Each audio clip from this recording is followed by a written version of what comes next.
Nah,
dan kandungan gizi di dalamnya. Nah, kandungan gizi di dalam nasi goreng. Ada apa kandungan gizi?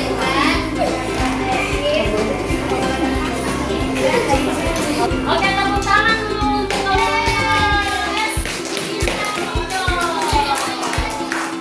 Isi buah makan pagi yang enak. Langkah pertama, menu sarapan apa yang bisa dibuat? Pilihan kami adalah roti masak dan buah-buah segar. Dua, mengapa kamu memilih roti ini? Apa saja kandungan gizi yang ada di dalamnya? Roti bakar kandungan gizi adalah karbohidrat. Buah segar kandungan gizinya adalah vitamin dan mineral. Langkah kedua, menyiapkan bahan dan alat sebelumnya. Bahan-bahan yang dibutuhkan untuk membuat roti bakar. 1. Roti. 2. Selai. 3. Margarin atau mentega. Bahan-bahan yang dibutuhkan untuk membuat buah. 1. Siapkan buah dan air. Alat-alat yang dibutuhkan untuk membuat roti bakar. 1. Pemanggang roti. 2. penjepit roti. 3. Piring. 4. Sendok atau pisau roti. Alat-alat yang dibutuhkan untuk membuat buah. 1. Piring dan pisau. Langkah ketiga, tuliskan langkah-langkah membuat sarapan secara berurutan. Pertama, siapkan agar bahan. Kedua, oleskan margarin atau mentega ke roti. Ketiga, masukkan ke panggangan. Keempat, taruh ke piring. Kelima, oleskan selai. Dan keempat, langkah-langkah membuat untuk membuat buah. 1. Cuci buah dengan bersih. 3. Potong buah. 4. Taruh buah di piring dengan rapi. Sekian dari kelompok kami.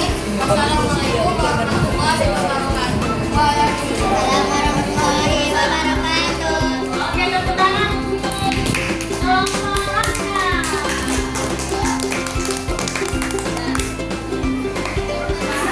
Langkah-langkah untuk membuat sarapan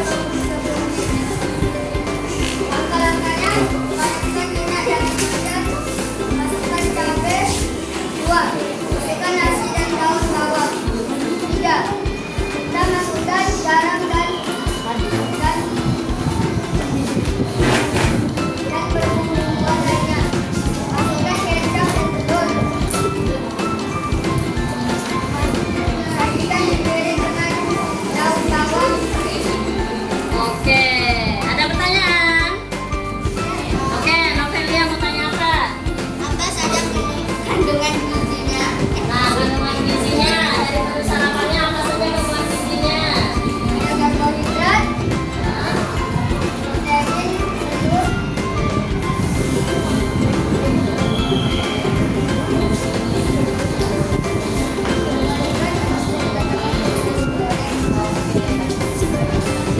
Teman-temannya sudah presentasi ya. Nah, tapi dari semua temannya yang presentasi masih ada yang kurang kalau menurut Ibu. Nah, kalau untuk sarapan oke benar, tapi ada satu yang lupa. Kalau makan nggak minum ya? Nah, iya.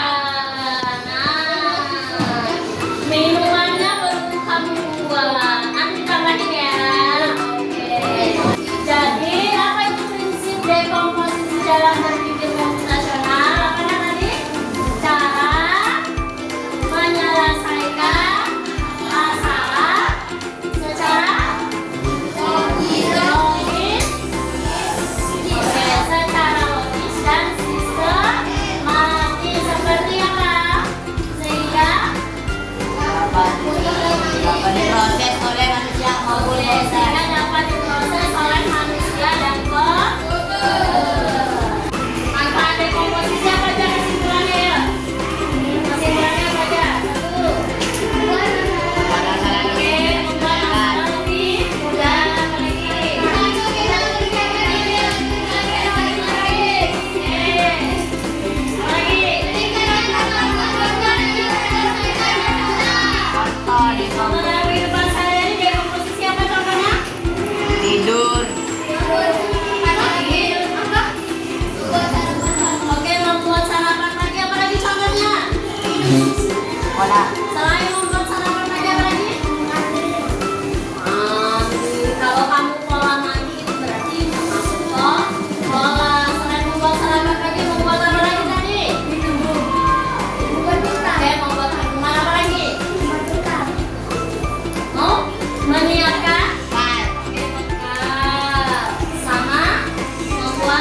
Wih,